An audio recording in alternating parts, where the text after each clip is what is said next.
ভাইরে ভাই, হামজা চৌধুরীদের নতুন ফুটবল কোচ হতে পারে আর্জেন্টিনার একজন কোচ যার নাম লুসিয়ানো থেইলার। এবং লুসিয়ানো থেইলার কিন্তু একজন ফিফার তালিকাভুক্ত কোচ এবং উনি কিন্তু নিজে থেকে বাংলাদেশের জাতীয় ফুটবল দলের কোচ হওয়ার জন্য আগ্রহ প্রকাশ করেছেন, যেখানে বলা হচ্ছে বাংলাদেশ ফুটবল দলের কোচ হতে চান এক আর্জেন্টাইন যার নাম লুসিয়ানো থেইলার। এবং উনি কিন্তু আর্জেন্টিনার অনেক বয়স ভিত্তিক দলের কোচিং করিয়েছেন। এছাড়া সবচেয়ে বড় যে বিষয়টা, উনি কিন্তু ফিফার তালিকাভুক্ত একজন কোচ।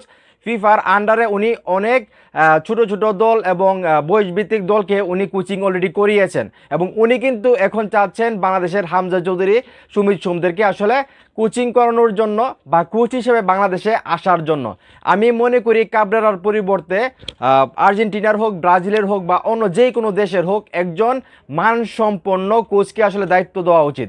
শুধু ফিফার তালিকাভুক্ত হলেই চলবে না, ওনার সত্যিকারের পটেনশিয়াল আছে কিনা হামজা চৌধুরী, সুমিত সোম, ফাহমিদুল অথবা নতুন যেই খেলোয়াড়গুলো বাংলাদেশের জাতীয় দলে ঢুকবে, রুনান সুলেমান, তারপরে ডেকলান সুলেমান, অ্যাডাম, আরও যারা আছে তাদেরকে আসলে কোচিং করানোর মতো যোগ্যতা সম্পন্ন একজন কোচকে আসলে দায়িত্ব দেওয়া উচিত, আমি যেটা মনে করি। কারণ বাংলাদেশের ফুটবলটা কিন্তু ডে বাই ডে ভালো একটা জায়গায় যাইতেছে। এখন আমরা যদি জাতীয় দলের পাশাপাশি অনূর্ধ্ব 20 দলটার দিকে আমরা তাকাই, আমরা কিন্তু দেখতেছি অনেক প্রবাসী ফুটবলার আমেরিকা থেকে, লন্ডন থেকে, বিভিন্ন জায়গা থেকে তারা আসতেছে এবং দলটা অনেক স্ট্রং হচ্ছে।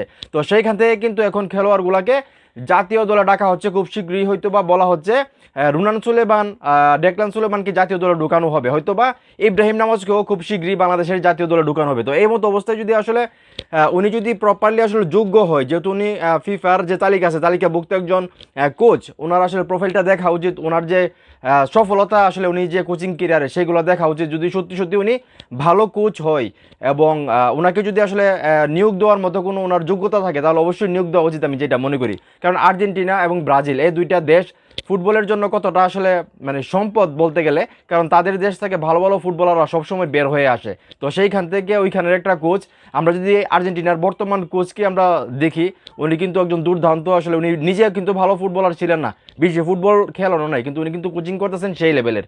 তো যাই হোক, এই যে বাংলাদেশ জাতীয় ফুটবল দলের কাবরেরার যুগ শেষ, এখন অনেক আসলে কোচ চাচ্ছেন বাংলাদেশের হয়ে উনি কোচিং করানোর জন্য। তো যার মধ্যে আর্জেন্টিনার একজন কোচ যার নাম লুসিয়ানো থেইলার, উনিও চাচ্ছেন বাংলাদেশের কোচের দায়িত্ব নেওয়ার জন্য। তো আপনাদের কি মনে হয়, ওনাকে দায়িত্ব দেওয়া উচিত নাকি আরও যাচাই বাছাই করে, যেহেতু আমাদের টাকা পয়সা লাগবে, যেখান থেকে আনি আমাদেরকে ভালো একটা অঙ্ক বা ভালো একটা টাকা খরচ করতে হবে, সেহেতু আমাদেরকে অনেক বিচার বিবেচনা করে হামজা চৌধুরীদের সঙ্গে কথা বলে, মানে কোনো সিন্ডিকেট ছাড়া, মানে সিন্ডিকেট করলে কিন্তু আসলে শেষ, বাংলাদেশে কিন্তু সিন্ডিকেটটা বিষয়। তো এখানে আসলে খেলোয়াড়দের সঙ্গে কোচকে কথা বলিয়ে তারপর আসলে নির্দিষ্টভাবে মানে ফাইনাল করা উচিত, আমি যেটা মনে করি যে বাংলাদেশের নেক্সট যে কোচ উনি কে হবেন। তো এখন এই মুহূর্তে যারা আমার এই ভিডিও দেখতেছেন, আপনারা কি চান আর্জেন্টিনার যে কোচ লুইস থেইলার আসলে ওনাকে কোচ বানানো হোক, নাকি আরও যাচাই বাছাই করে মানে দেখে আসলে নিয়োগ দেওয়া হোক? আপনাদের কি মতামত সেটা অবশ্যই কমেন্ট করে জানাবেন।